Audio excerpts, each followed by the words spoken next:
Guys, welcome to Dragon's Cave. My name's Karen. Uh, Last week, somebody commented on one of my videos asking how to look after your moulds. This is something I've been meaning to do for a while, so take the opportunity and get it done now. So I've got a bowl. This is cold water. I don't have access to running water in my garage, so I brought this out with me.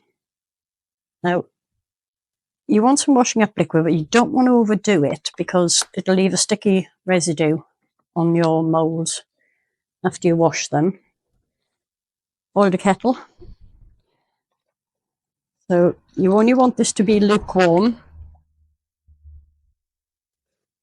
You don't want to use hot water for your moulds.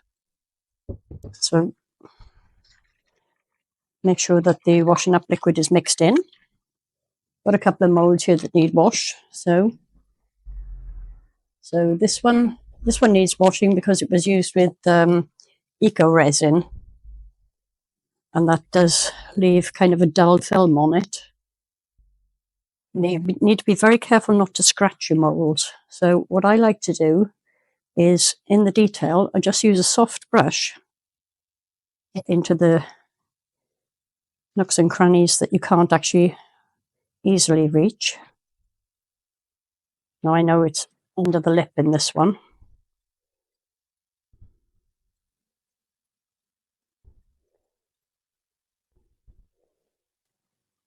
Moulds do scratch very easily, so you do need to be careful when doing this.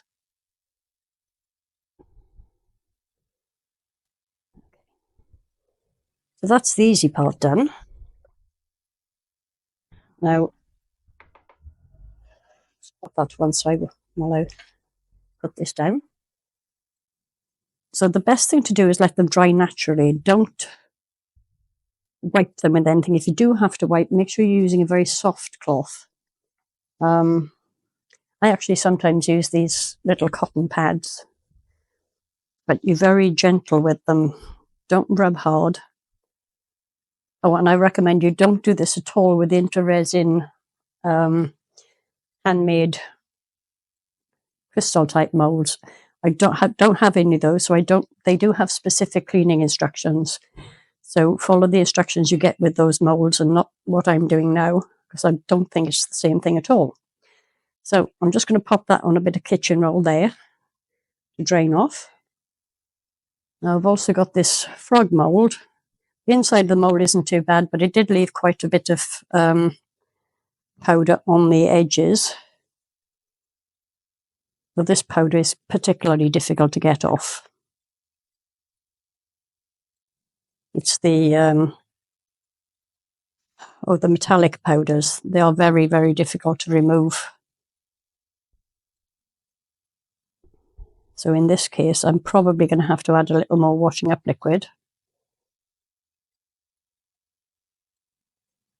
Now, luckily, this is only on the outside of the mold. It isn't on the actual part where the resin goes. So it can be obviously quite a bit rough over the outer edges. I still don't recommend that you go too mad, though. So what I'm going to do with this one is just pop a little bit of washing up liquid onto my cotton cotton round makeup removing pad type thing. And just gently rub along the edges.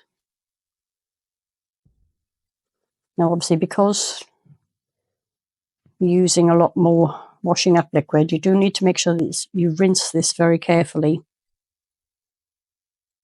so that you don't leave the residue on the inside of the mold, because that will damage the finish on your next pour. There you go, it's coming away nicely now.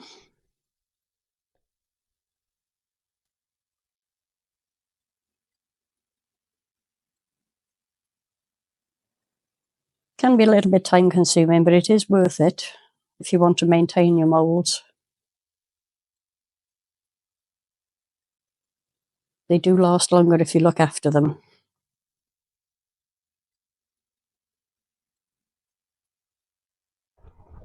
Okay, so I think you've seen enough of this part now. I'll finish off the cleanup off camera.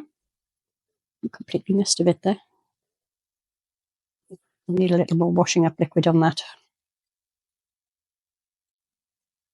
But as you can see, it's the outside of the mould that's marked and not the inside. And you can be, as I said, a little rougher because you don't need to worry too much about scratching the outside of the mould. Unless, of course, you're doing the using the wrong side of the mould challenge. This wouldn't be the ideal kind of mould to do that with. So I'll finish this off camera, and when they're dry, I'll show you what the next stage is. See you later. Bye. Hey guys, moulds are clean and dry now. So I found that the best way to protect your moulds and make them last longer is to use a little silicone oil. Now, you don't need very much. This bottle lasts a very long time. Just need 3 or 4 drops. And get in there with your fingers. Spread it all over.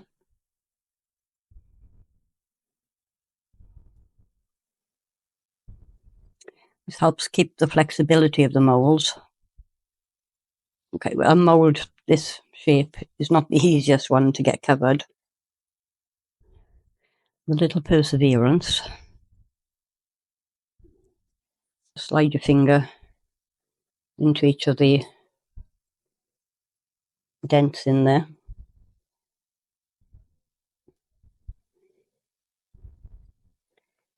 There are silicone sprays that you can also use. Just need to be very careful when you reuse them after you've done this, that there isn't too much of an oil film on there because it will leave marks.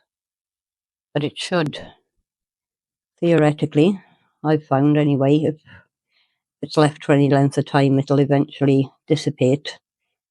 But again, if it doesn't, you need to use something very soft to wipe off any residue. So again, something like a cotton pad. And then, if you're fortunate enough to have any of these bags laying around, but larger moulds quite often will come in these, you can pop them into one of those. If you don't have any of those, then sandwich bags are just as good. I do use a lot of sandwich bags, and I have a lot of moulds. Just pop the mould into the bag.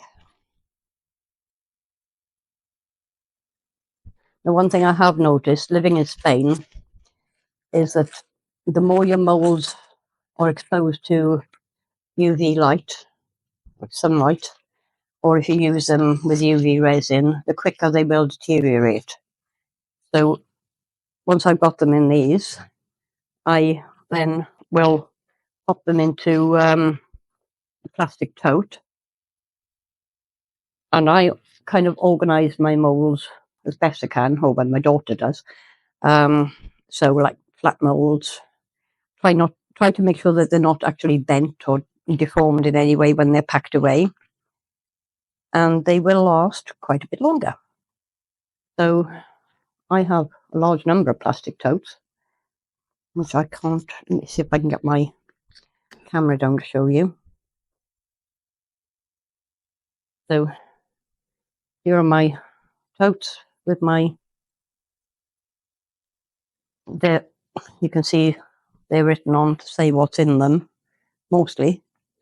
So I have those, and I also have another large pile. But yep, I will do the same with the frog. Get a bit of oil onto him, pop him in a bag, and put him to one side ready for next time. I hope this has been useful in some way. Let me know in the comments if there's anything else you'd like me to show you, and I will see you for the next one. Bye.